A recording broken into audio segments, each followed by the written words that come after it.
अब देखो third chapter शुरू करेंगे मोशन। तो मोशन का प्लेन है और वो बाद में समझेंगे, पहले मोशन के बारे में समझ लेते हैं। ठीक है, तो सबसे पहले ये दो चीजें डिफाइन करेंगे, रेस्ट एंड सेकेंड इज जो चैप्टर का नाम है मोशन।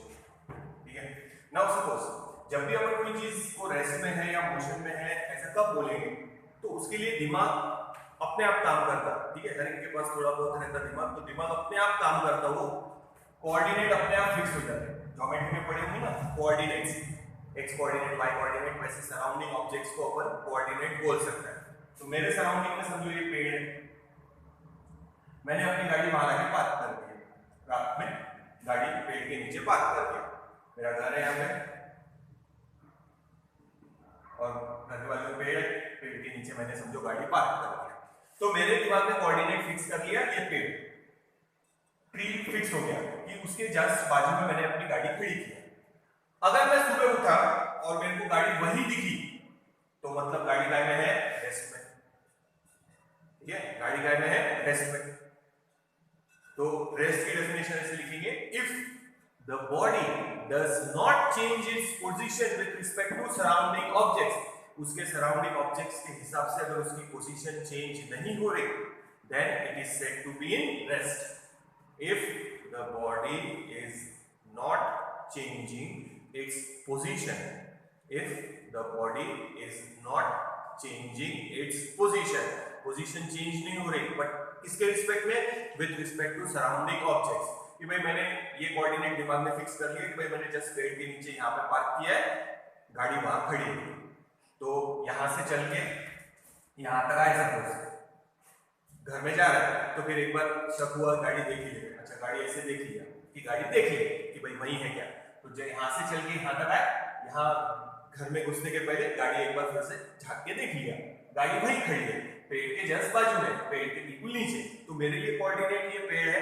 ठीक है, जस्ट उसके बाजू में वही खड़ी है जहां मैं उसको छोड़ के आया था। तो with respect to surrounding objects, इस कार की पोजीशन चेंज नहीं हुई, then it is said to be in rest.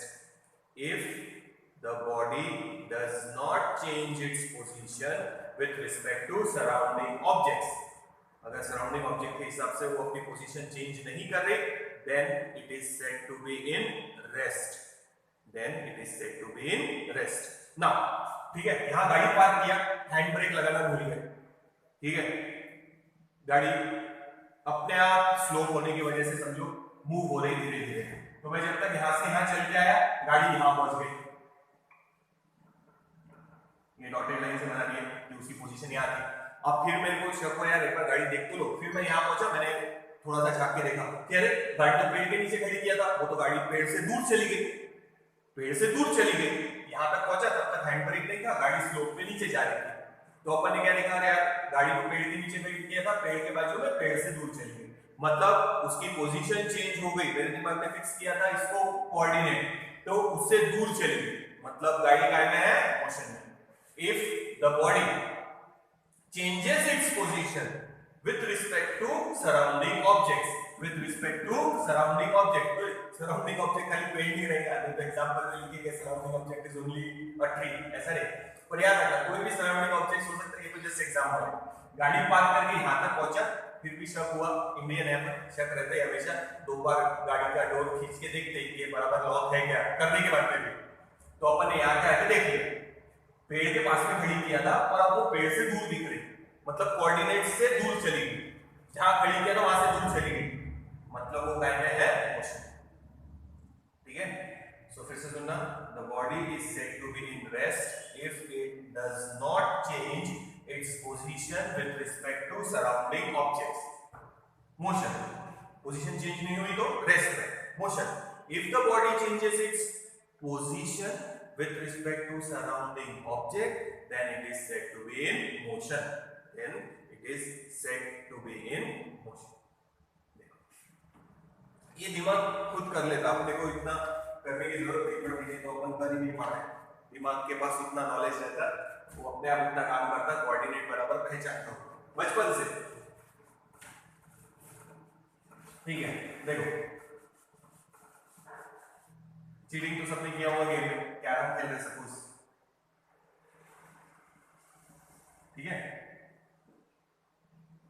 मैंने क्वीन ले लिया, अब ब्लैक गोटी मेरी यही है, अब मैं उसको लेने वाला हूं।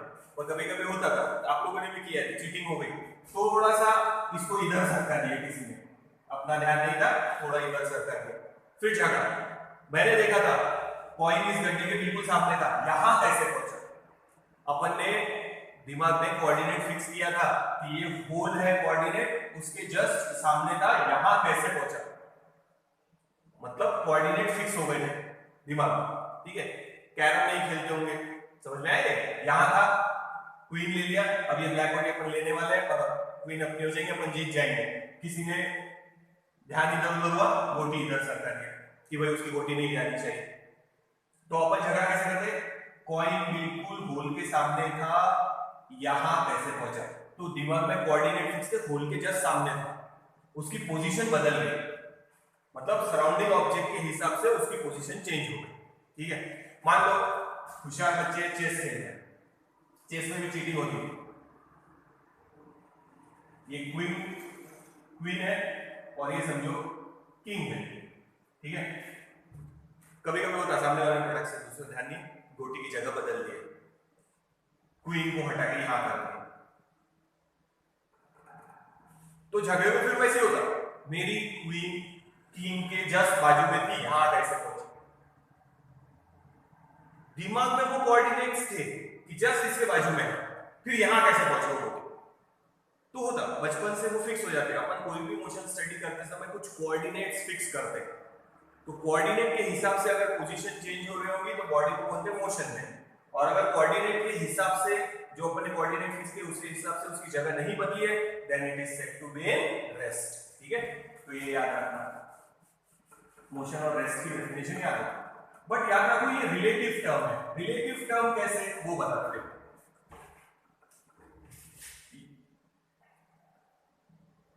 ये अपना बेडरूम,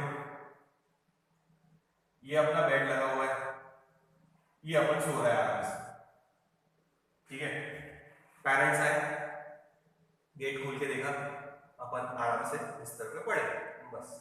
तो उनके लिए कोऑर्डिनेट्स रूम की दीवार है, उनके लिए कोऑर्डिनेट्स रूम की दीवार है, वो ऑब्जर्वर है फिलहाल ना। अब ये समझना, रेस्ट और मोशन जो है वो रिलेटिव टर्म है, वो किस पे डिपेंड करेंगी? ऑब्जर्वर पे, जो देखने वाला है उस पे डिपेंड करेंगी। एग्जांपल समझना, दो एक एग्जांपल बताऊंगा तो उससे समझना, पहले ये डेफिनेशन समझ में आ गई, फिर से एक बार बोलता, फिर वो एग्जांपल पे चलते वापस, तब तक सो जाओ। Rest, what is rest? If the body does not change its position with respect to surrounding objects, if the body does not change its position with respect to surrounding objects, then it is said to be in rest. If the body changes its position with respect to surrounding objects, then position change हो रही with respect to surrounding objects, then it is said to be in motion. Then it is said to be in motion. ठीक है ना? अब 9 बजे सो गए, अभी lockdown में आराम चल रहा है, 9 बजे सो गए, घर वालों ने गेट खोला, वो ऑब्जर्वर है, ठीक है, उन्होंने देखा अपन सो रहे हैं, ठीक है। दीवार कोऑर्डिनेट हो गए, सीलिंग कोऑर्डिनेट हो गया, यहाँ पे लैंप पड़ा है समझो, वो भी कोऑर्डिनेट हो गया, ठीक, उसके बाजू में पड़े सो रहे, ठीक है। सुबह देखे वहीं पड़े सो रहे, सुबह 9 बज गए, आराम से नींद चालू, ठीक है। तो उनके लिए अपन टाइम में है रेस्ट में, उनके लिए अपन टाइम में है रेस्ट में, क्योंकि उन्होंने जो कोऑर्डिनेट फिक्स किए थे वो रूम की दीवार फिक्स किए थे, या ये लैंप फिक्स किए थे, या सीलिंग या फैन है, जो भी उन्होंने फिक्स किया होगा कि भाई हाँ जहां रात को छोड़ के गए थे वहीं पड़ा है, यानी क्या है रेस्ट में, ठीक है। पर यही अगर रूम को कोई मून से देखे या किसी दूसरे प्लेनेट से देखे, तो अर्थ रोटेट हो रही, और अर्थ के साथ सभी उसके ऊपर जो भी ऑब्जेक्ट्स है, घर है या जो भी है, वो भी उसके साथ रोटेट हो रहे हैं, अपन भी सर्कल परफॉर्म कर रहे हैं। तो कोई दूसरे प्लेनेट से या मून से अपने को देखेगा तो अपन काय में है मोशन में। तो याद रखो, ऑब्जर्वर बदल गया तो जो बॉडी रेस्ट में है वो काय में हो गई मोशन में, ठीक है। ऑब्जर्वर अगर अपने पेरेंट्स है तो उन्होंने दरवाजा खोल के देखा, यार रात को से वहीं पड़ा है, हिला नहीं, बस वहीं पड़े, तो उनके हिसाब से जो कोऑर्डिनेट्स है उसके हिसाब से अपनी पोजीशन चेंज नहीं होंगे।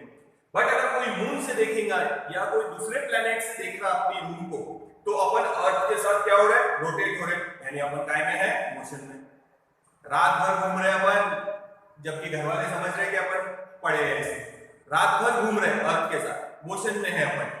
समझ में आ रहा है? ठीक है, एक और एग्जांपल बता दो, ये नहीं समझ में आया होगा तो। ट्रेन है, ट्रेन मूव हो रही है, ठीक है, ट्रेन मूव हो रही है, पर को पैसेंजर जो है, यानी मैं यहां बैठा हूं खिड़की पे और मेरा पैसेंजर सामने बैठा है, ये समझो एक खिड़की, ये दूसरी खिड़की, अपन ये खिड़की पे बैठे हैं, दूसरा पैसेंजर ये खिड़की पे बैठा है। अपने बीच में का डिस्टेंस चेंज हो रहा है क्या? नहीं।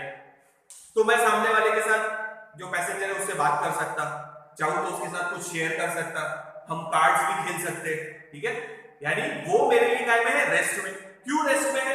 ट्रेन तो मूव हो रही, फिर मैं क्यों रेस्ट में बोल रहा हूं उसको? क्योंकि मैंने जो कोऑर्डिनेट फिक्स किए वो खिड़की है या अपना जो ट्रेन का कंपार्टमेंट है वो मेरे कोऑर्डिनेट्स है, उसके हिसाब से उसकी पोजीशन चेंज नहीं हो रही। तो याद रखना, ऑब्जर्वर पे डिपेंड करेगा कि वो बॉडी रेस्ट में है या मोशन में। अगर मैं ट्रेन में हूं और मेरे सामने वाला पैसेंजर को मैं देखूं तो हम दोनों एक दूसरे को काय में दिखेंगे? रेस्ट में। जैसे अपन घर में बैठ के बातें करते हैं वैसे बातें कर सकते हैं, हम चाहे तो घर में जैसे कार्ड्स खेलते हैं हम लोग वैसे कार्ड्स खेल सकते हैं, ठीक है। हम लोग चाहे तो फूड शेयर कर सकते हैं, यानी हम लोग बातें कर सकते हैं, कुछ भी कर सकते हैं, सामने सामने फिक्स है डिस्टेंस, वो चेंज नहीं हो रहा।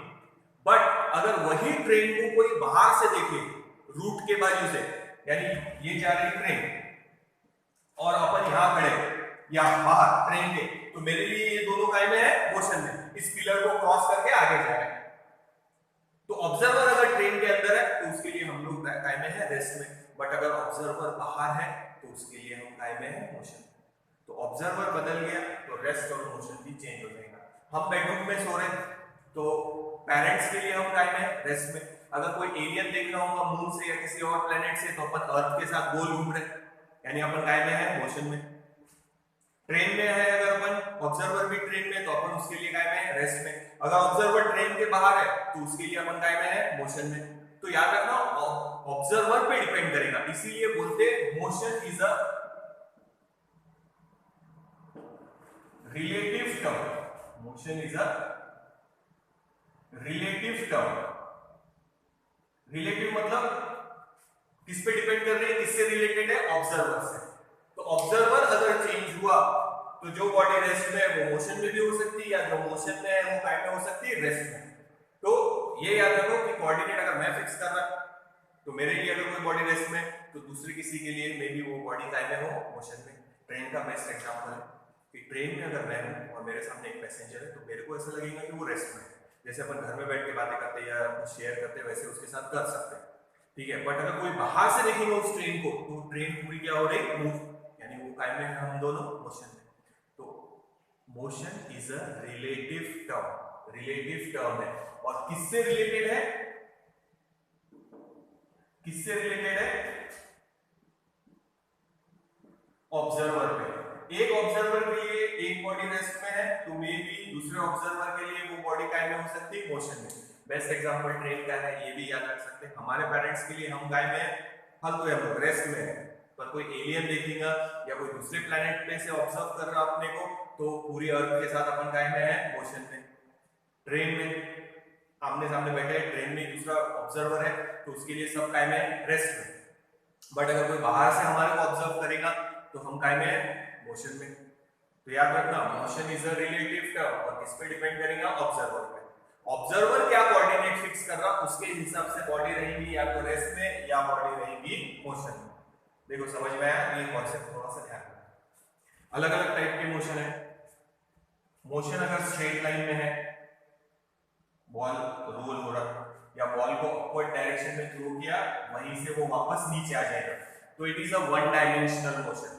कौन सा डायमेंशन? One dimension.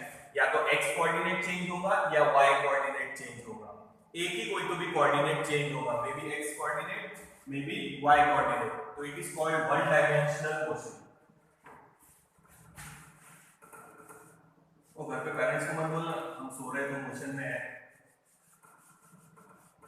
ठीक है। पहले चिड़े हुए होंगे और चिढ़ जाएंगे। हाँ, अब देखो आगे।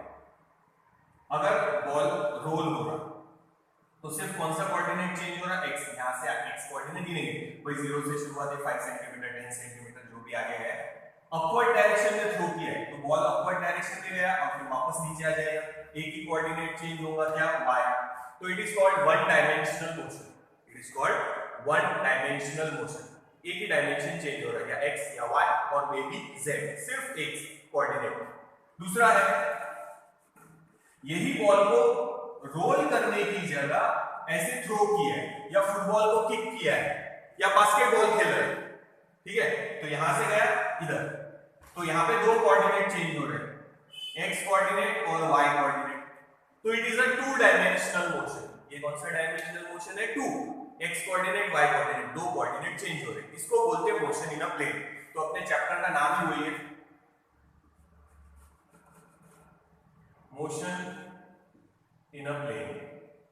तो अपन इसमें टू डायमेंशनल मोशन स्टडी करते हैं, mainly two dimensional motion study करेंगे, motion in a plane, two dimensional motion, x coordinate y coordinate. जैसे बास्केटबॉल का एग्जांपल बताया,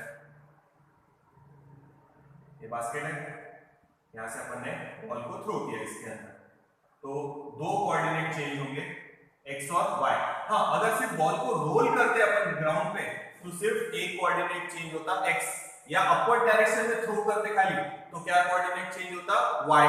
बट ऐसे थ्रो किया है अपन ने, या बैडमिंटन खेल रहे हैं, ये नेट है वो ऐसे ही जाएगा, बास्केटबॉल खेल रहे हैं या वॉलीबॉल खेल रहे हैं, ऐसा ही मोशन है,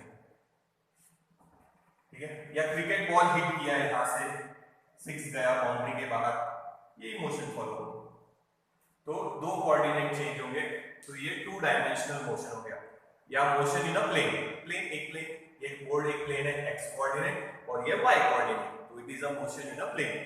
थ्री डायमेंशनल मोशन भी रहता, जैसे बर्ड यहां से सीधा ऐसे जाएंगे क्या, नहीं, वो रैंडम घूमेगा, या मस्कीटो या फ्लाई, रैंडम मोशन है, इधर उधर उधर रैंडम मोशन है, तो that motion is three dimensional motion. x coordinate, y coordinate और z कोऑर्डिनेट तीनों चेंज होंगे, तो वो नहीं है, तो अपने को मोशन इन अ प्लेन है ये चैप्टर में, या वन डायमेंशनल मोशन का थोड़ा सा देखिए। वन डायमेंशनल मोशन यानी या तो बॉल हॉरिजॉन्टल जाएगा तो वर्टिकल थ्रो किया है नीचे आ जाएगा वापस, it is a one dimensional motion. But ऐसे थ्रो किया है तो दो कोऑर्डिनेट चेंज होंगे, x coordinate and y coordinate, ऐसे मारा है तो दो कोऑर्डिनेट चेंज होंगे यहां पे भी, x coordinate and y coordinate, तो it is also a two dimensional motion. Motion of a fly और अ मस्कीटो रैंडम है, पूरे रूम में रैंडम घूम रहे हैं, और रैंडम घूम रहे रूम में, रूम कितने डायमेंशन में आता है, तीन, एक x एक्सिस, एक y एक्सिस और एक z एक्सिस, रूम का कॉर्नर, तीन एजेस मिलते वहां पे, तो तीन कोऑर्डिनेट्स चेंज होंगे x y z, तो it is a three dimensional motion. Three dimensional motion अपने को नहीं है, वन डायमेंशनल इजी है, ज्यादा प्रॉब्लम नहीं है। तो ये चैप्टर में वन डायमेंशन तो बचपन से अभी तक पढ़ ही रहे हैं, अब पढ़ेंगे टू डायमेंशनल मोशन, तो इसको बोलते हैं प्रोजेक्टाइल मोशन, ये है प्रोजेक्टाइल। और एक सर्कुलर मोशन, ये सर्कुलर मोशन, कितने कोऑर्डिनेट्स चेंज हो रहे हैं, x एंड, तो प्रोजेक्टाइल मोशन और सर्कुलर मोशन इन दोनों का स्टडी है अपने को इस चैप्टर में। तो याद रखो कौन सी बॉडी को रेस्ट में बोलेंगे, when it is not changing its position with respect to surrounding objects। कौन सी बॉडी को मोशन में बोलेंगे, when it is changing its position with respect to surrounding objects, then it is said to be in motion। Motion is a relative term, काय पे depend करेगा, observer पे। एक observer के लिए अगर अपन रेस्ट में, तो मे भी दूसरे ऑब्जर्वर के लिए अपन काय में है, मोशन में। एग्जांपल बताया ट्रेन का या अपने बेडरूम का, कोई दूसरे प्लेनेट से देख रहा तो वो, ठीक है। देखिए तो अपने को प्रोजेक्टाइल मोशन का स्टडी है और सर्कुलर मोशन स्टडी है, तो वो अपन डिटेल में देखेंगे बाद में। पहले इतना देख लो, रेस्ट एंड मोशन की डेफिनेशन हो गई, ठीक है। तो अपन मोशन स्टडीज करते समय कुछ कोऑर्डिनेट्स फिक्स करते हैं, कोऑर्डिनेट फिक्स करना ही पड़ेगा, कोऑर्डिनेट के बिना हम मोशन स्टडी नहीं कर सकते, बिना कोऑर्डिनेट के मोशन स्टडी नहीं कर सकते,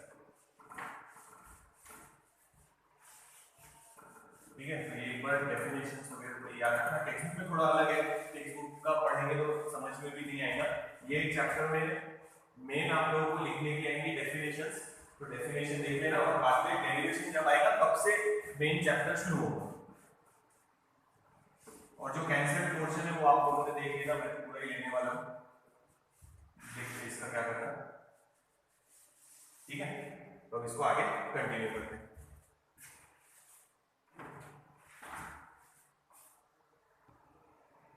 अब देखो फिर से याद रखो, तीन टाइप के मोशन है। Linear motion means one coordinate will change, या रेक्टिलिनियर मोशन भी बोलते हैं उसको, लीनियर मोशन की जगह rectilinear motion. Motion is a straight line, जैसे ये कार स्ट्रेट लाइन में मूव हो रही है, ठीक है। तो सिर्फ कौन सा कोऑर्डिनेट चेंज हो रहा है, एक्स कोऑर्डिनेट। या ऐसे किसी ऑब्जेक्ट को थ्रो किया, बॉल को ऊपर गया और नीचे आया, तो कौन सा कोऑर्डिनेट चेंज हो रहा है, वाई। तो ये मोशन स्टडी कर रहे हैं अभी, लीनियर मोशन या rectilinear motion, motion in a straight line. Second आएगा motion in a plane, two dimensional. जैसे फुटबॉल को यहां से किक किया, फुटबॉल यहां पे गया, ऐसे रोल होके नहीं गया, ऐसे गया, तो दो कोऑर्डिनेट चेंज होंगे, एक्स कोऑर्डिनेट, वाई कोऑर्डिनेट। इसको बोलते हैं प्रोजेक्टाइल मोशन। और बॉडी गोल घूम रही, सर्कुलर मोशन, तो यहाँ पे भी दो कोऑर्डिनेट चेंज होंगे, एक्स कोऑर्डिनेट और वाई कोऑर्डिनेट। तो पहले लीनियर मोशन लेंगे, बाद में मोशन इन अ प्लेन लेंगे। थर्ड थ्री डायमेंशन वाला नहीं है। फॉर एग्जांपल याद रखो, motion in a three dimension, bird flying या मोशन ऑफ अ मस्किटो और मोशन ऑफ अ फ्लाई, तो वो रैंडम है रूम में, तीन कोऑर्डिनेट्स चेंज होंगे, एक्स वाई एंड जेड। यहाँ दो ही कोऑर्डिनेट चेंज हो रहे हैं, एक्स वाई, या बोल सकते हैं एक्स जेड, कोई भी दो कोऑर्डिनेट चेंज होंगे। तो अभी अपन ने दिखाया एक्स वाई, लीनियर मोशन या स्ट्रेट लाइन मोशन या rectilinear motion, only one coordinate will change.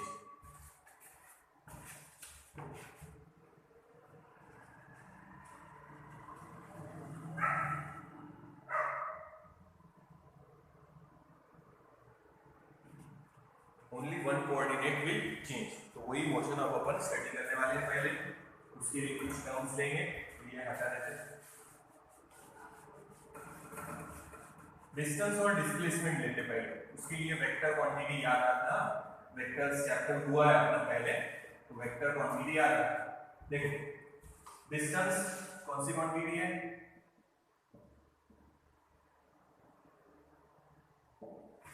Scalar quantity.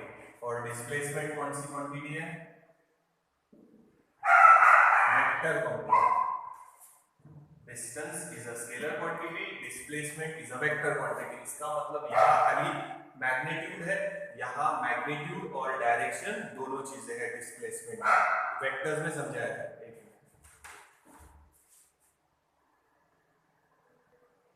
ठीक है। सपोज वही एग्जांपल जो अपन ने वेक्टर्स में लिया था, ए टू बी गए 4 किलोमीटर,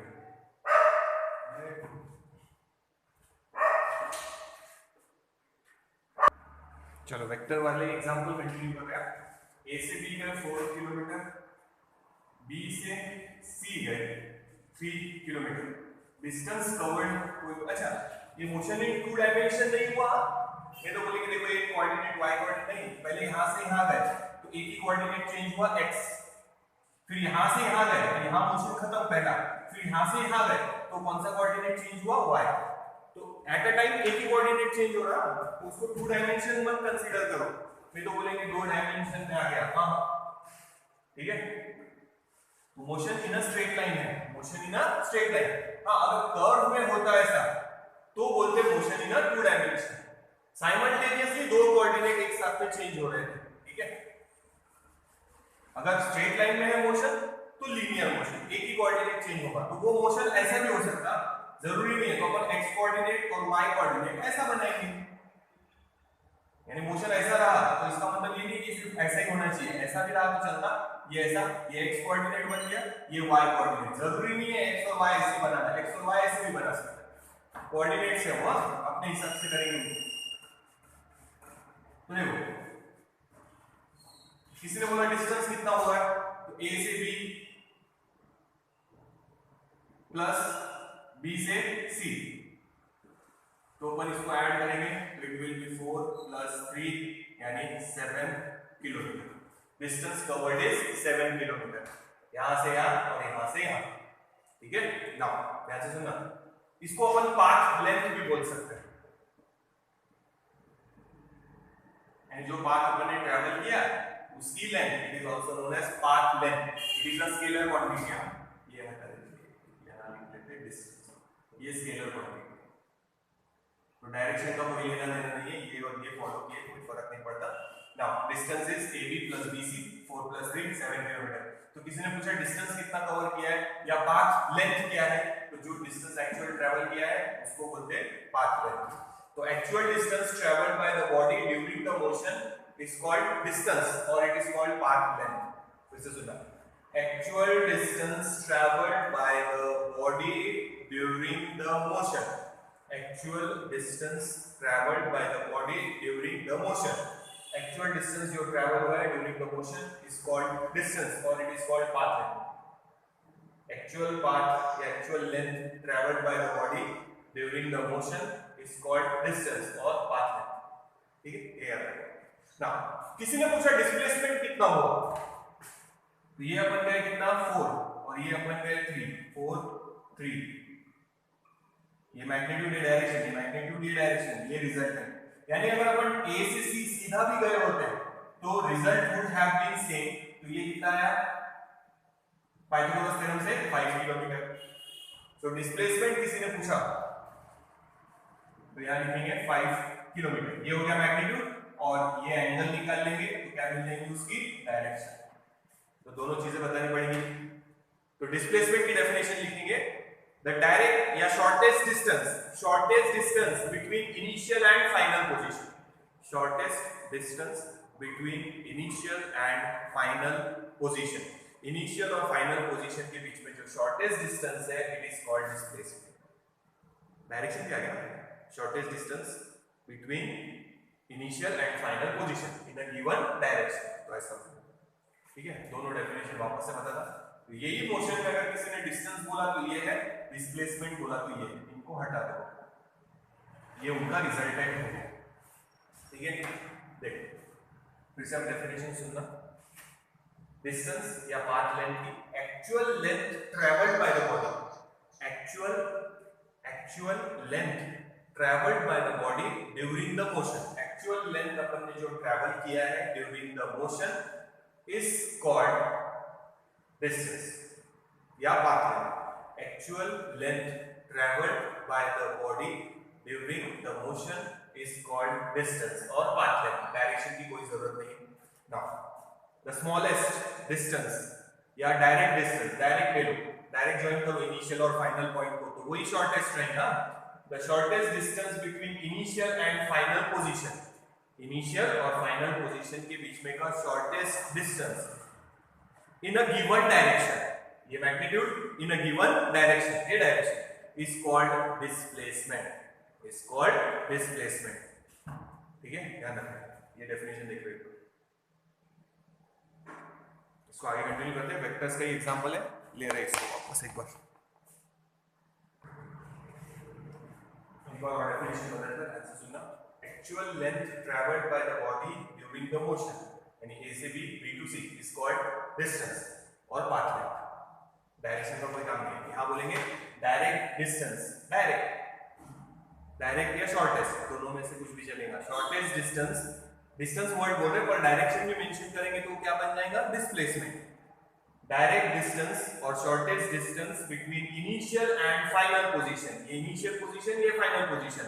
द शॉर्टेस्ट और direct distance between initial and final position of the motion in a given direction is called displacement. Displacement is a vector quantity, distance और path length is a scalar quantity. देखो समझ में आया? ये example याद रखना, distance और displacement.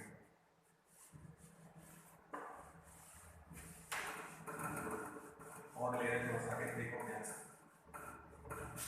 इसके लिए ले लेते हैं। Suppose this is initial position and this is final position, A B, यानी मोशन ऐसा है, या स्ट्रेट लाइन में बोलेंगे तो स्ट्रेट लाइन में भी ले सकते हैं, यानी स्ट्रेट लाइन में यहां से ले लेंगे x1 और ये है x2, तो इसकी पोजीशन वेक्टर यहां से यहां तक है x2 और यहां से यहां तक x1, सो वेक्टर के फॉर्म में लिखना x2 माइनस x1, ये हो गया डिस्प्लेसमेंट। ये यहां से यहां तक का पोजीशन वेक्टर है और यहां से यहां तक का एक पोजीशन वेक्टर, दोनों को माइनस करेंगे ठीक है, तो उसको भी डिस्प्लेसमेंट बोल सकते हैं। या सिर्फ मैग्नीट्यूड लिखेंगे x2 माइनस x1, ये हो गया पाथ वेक्टर। एरो दे दिया मतलब डायरेक्शन भी देना पड़ेगा, इन दोनों की डायरेक्शन, ये एक वेक्टर समझो 10, ये एक वेक्टर समझो 2, तो रिजल्टेंट ये रहेगा कितना 8, ये भी हुआ है अपना पहले, और डायरेक्शन जो बड़े वाले वेक्टर की है वो डायरेक्शन दे दो, यहाँ डायरेक्शन का कोई काम नहीं है, तो यहाँ आंसर 8 है, यहाँ भी आंसर 8 ही आएगा क्योंकि मोशन स्ट्रेट लाइन में है। अगर स्ट्रेट लाइन में है तो ये सेम ही आएंगे दोनों, बट इसमें डायरेक्शन भी आ गई, इसमें डायरेक्शन का कोई काम नहीं, ठीक है। तो ये एक पॉइंट याद रखना, डिस्प्लेसमेंट ऐसे लिखेंगे वेक्टर फॉर्म में क्योंकि ये मैग्नीट्यूड हो गया और साथ में डायरेक्शन भी, तो ये वेक्टर सम है या वेक्टर डिफरेंस है बोलो, x2 माइनस x1, और यहाँ खाली मैग्नीट्यूड लिखो, ठीक है। तो ये थोड़ा सा याद रखो, देखो अभी दोनों सेम ही लिखे हैं तो ये सेम ही रहेंगे, so distance is equals to displacement if motion is in straight line, जैसे अभी बनाया था, अगर मोशन स्ट्रेट लाइन में है तो डिस्टेंस और डिस्प्लेसमेंट दोनों क्या रहेंगे सेम। फिर से बता दें, ये y कोऑर्डिनेट, ये x कोऑर्डिनेट, एक ही कोऑर्डिनेट चेंज हो रहा, पोजीशन वेक्टर लिख रहे हैं, ये o, ये समझो a, ये b, तो ये एक वेक्टर है OA, ये एक वेक्टर है OB, तो रिजल्टेंट वेक्टर निकालना है यानी डिस्प्लेसमेंट निकालना है, तो रिजल्टेंट x यानी ये it is equals to OA minus OB, यानी अगर इसको नाम दे दे x2, इसको x1, तो it is x2 minus x1 पर वेक्टर देना मत, x2 माइनस x1, तो ये रिजल्टेंट मैग्नीट्यूड और रिजल्टेंट की डायरेक्शन ये वाली है, बड़े वेक्टर की जो डायरेक्शन है वो, यानी अगर ये 8 है ये 2 है तो इसका आंसर कितना आएगा 6, ठीक है। तो अगर किसी ने बोला डिस्प्लेसमेंट तो ऐसा लिखेंगे, मैग्नीट्यूड हो गया 6 और डायरेक्शन भी मेंशन करना पड़ेगा, और किसी ने डिस्टेंस पूछा तो सिर्फ लिखेंगे x2 minus x1, it is 8 minus 2 that is 6, direction का कोई काम नहीं, ठीक है। तो अगर मोशन स्ट्रेट लाइन में है distance is equal to displacement, magnitude दोनों का सेम रहेगा स्ट्रेट लाइन में है तो, बट अगर स्ट्रेट लाइन में नहीं है तो distance is always greater than displacement. फिर से बता देता, ये देखिए 4 3, किसी ने बोला डिस्टेंस कितना लेंगे 7, अभी एग्जांपल समझाइए, और ये है डिस्प्लेसमेंट, तो किसी ने पूछा डिस्प्लेसमेंट कितना है तो क्या लेंगे 5, तो distance is always greater than displacement अगर स्ट्रेट लाइन में नहीं है तो। ये देखो ये यहां से यहां तक स्ट्रेट लाइन, ये यहां से इधर, ठीक है, तो कंटिन्यू स्ट्रेट लाइन में नहीं है।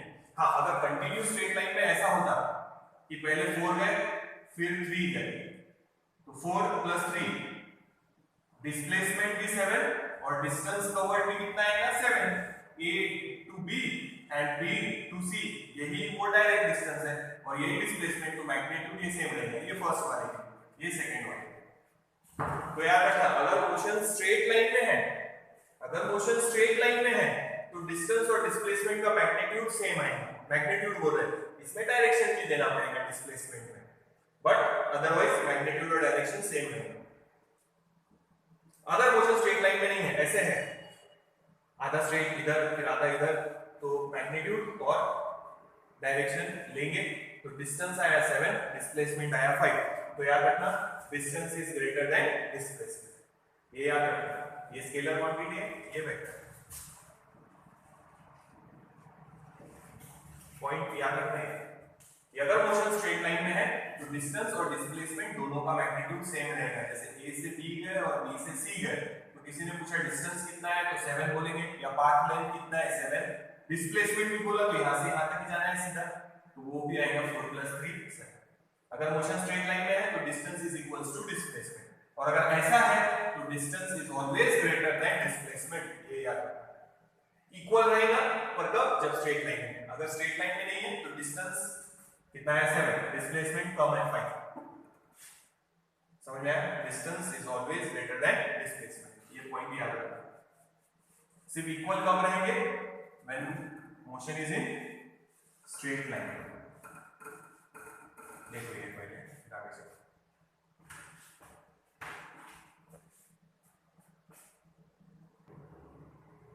नेक्स्ट देखो, ये सिर्फ याद रखना, टेक्स्ट में नहीं है, फिर भी ये भी याद रखना है।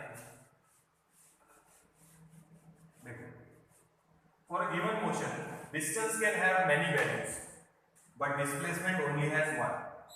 एग्जांपल समझना, ए से सी तक जाना है तो आप इधर से इधर भी जा सकते हैं, A to B and B to C, या डायरेक्ट आप ए से सी तक जा सकते हैं, या आप ऐसे भी जा सकते हैं, B then E then at point C। तो डिस्टेंस बोलेंगे तो आप बोल सकते हैं A B plus B C, यहाँ से यहाँ तक, यहाँ से यहाँ तक। डायरेक्ट ए सी भी ले सकते हैं, ये फर्स्ट डिस्टेंस, ये सेकेंड, ये थर्ड। आप इधर से इधर भी जा सकते, इधर भी जा सकते, इधर भी।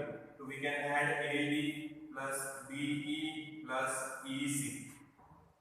तो distance can have many values, यानी आपको ए से सी तक जाना है तो आप ऐसे भी जा सकते हैं, आप डायरेक्ट भी जा सकते हैं, और आप ऐसे भी घूम के जा सकते हैं। तो for a given motion distance can have many values, 3 बता दिए, और भी हो सकते हैं, but displacement only has one. आपको ए और सी पॉइंट दिए हैं तो आपको डायरेक्ट ही वहां से वहां जाना पड़ेगा, शॉर्टेस्ट डिस्टेंस लेना पड़ेगा। तो इसकी एक ही वैल्यू रहेगी, मैग्नीट्यूड और ये direction. For a given motion, distance can have many values, but displacement only has one। याद रखना कि अगर A से C तक जाना है तो आप ऐसे भी जा सकते हैं, ऐसे भी जा सकते हैं, और ऐसे भी जा सकते हैं।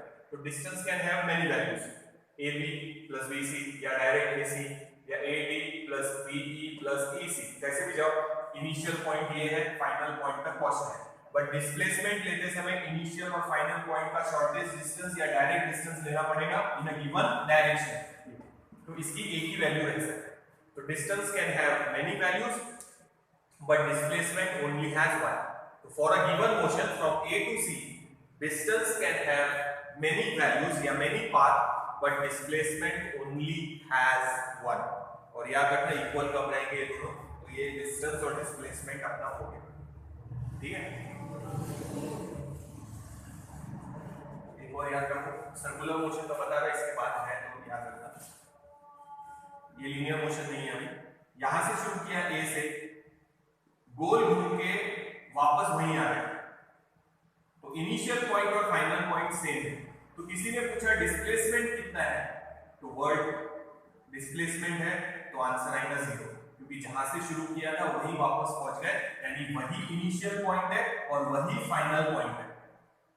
तो शॉर्टेस्ट डिस्टेंस कुछ रहेगा क्या, नहीं, क्या रहेगा 0। तो किसी ने पूछा डिस्प्लेसमेंट, एक रोटेशन हो गया पूरा, यहां से शुरू किया था वहीं वापस आ गए, तो एक रोटेशन में डिस्प्लेसमेंट कितना हुआ 0।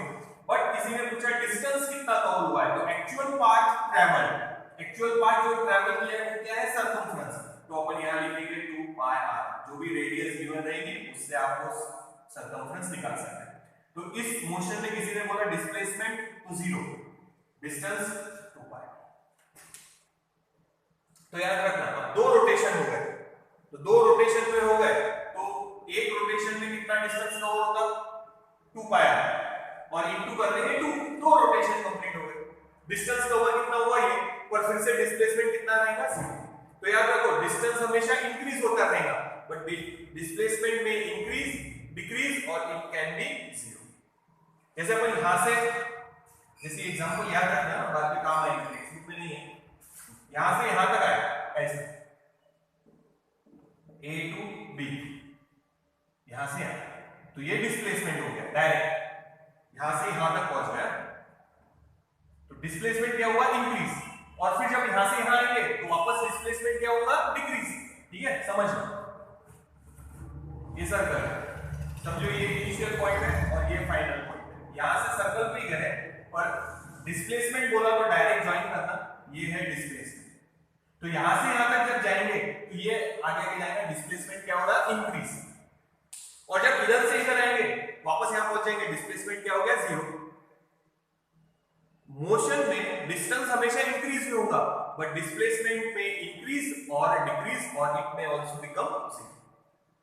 तो जब यहां से यहां तक पहुंचेंगे, अब देखो इन दो पॉइंट के बीच में ले लेते हैं। किसी ने पूछा डिस्टेंस कितना कवर हुआ, आधा सर्कल, टोटल सरकमफ्रेंस है 2 पाई आर डिवाइडेड बाय आधा सर्कल है तो 2, तो डिस्टेंस कवर हुआ पाई आर।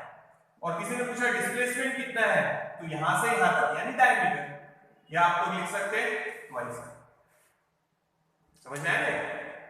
ये यहां से यहां तक गए, सरकमफ्रेंस ट्रैवल किया है पर कितना, आधा कर दिया।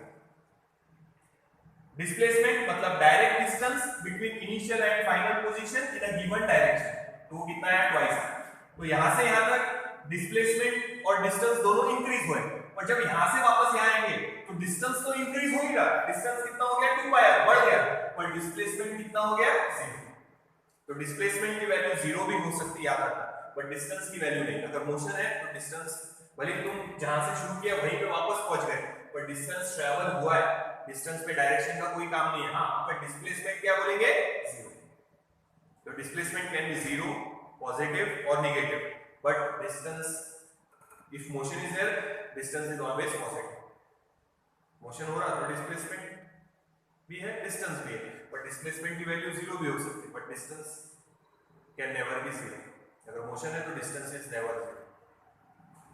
डिस्प्लेसमेंट पॉजिटिव भी हो सकता है, नेगेटिव भी हो सकता है, 0 भी हो सकता है, तो ये 0 है। देखो ये थोड़ा सा जैसे याद रखना, टेक्निक में नहीं भी मिले तो भी याद रखना।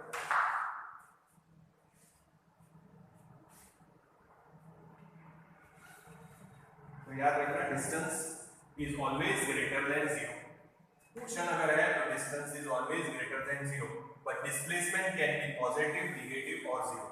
डिस्प्लेसमेंट 0 भी हो सकता, मोशन है यानी मोशन हुआ है और जहां पे वहीं पहुंच गए, डिस्टेंस नॉट 0, ग्रेटर देन 0 ही रहेगा हमेशा, बट डिस्प्लेसमेंट यहां कितना हो गया 0। यहां से यहां तक बढ़ेगा डिस्प्लेसमेंट, यहां से यहां तक कम हो जाएगा यानी वापस 0, बट डिस्टेंस इंक्रीज होता ही रहेगा। आपने 2 सर्कल किए तो इंटू 2 कर दो, 3 सर्कल कंप्लीट हो गए तो इंटू 3 कर दो, 4 सर्कल कंप्लीट हो गए तो इंटू 4 कर दो सरकमफ्रेंस को, टोटल डिस्टेंस का वही। जॉगिंग ट्रैक है, समझो 1 किलोमीटर का ट्रैक है, आपने 4 राउंड कंप्लीट किए, पर जहां से शुरू किए वहीं पहुंच गए, 4 राउंड कंप्लीट किए, तो आपने कैसे मल्टीप्लाई कर दिया सरकमफ्रेंस को 4 से, यानी 1 किलोमीटर का ट्रैक है, 4 राउंड किए यानी कितना डिस्टेंस कवर हुआ 4 किलोमीटर। पर किसी ने डिस्प्लेसमेंट पूछा तो जहां पे वहीं पहुंच गए, तो डिस्प्लेसमेंट 0। समझ में आया? तो distance is always greater then 0 अगर मोशन है तो, बट डिस्प्लेसमेंट कैन बी 0। तो ये थोड़ा सा याद देख लो एक बार। इसके बाद नेक्स्ट वीडियो में लेंगे speed and velocity. Speed scalar quantity, velocity vector quantity.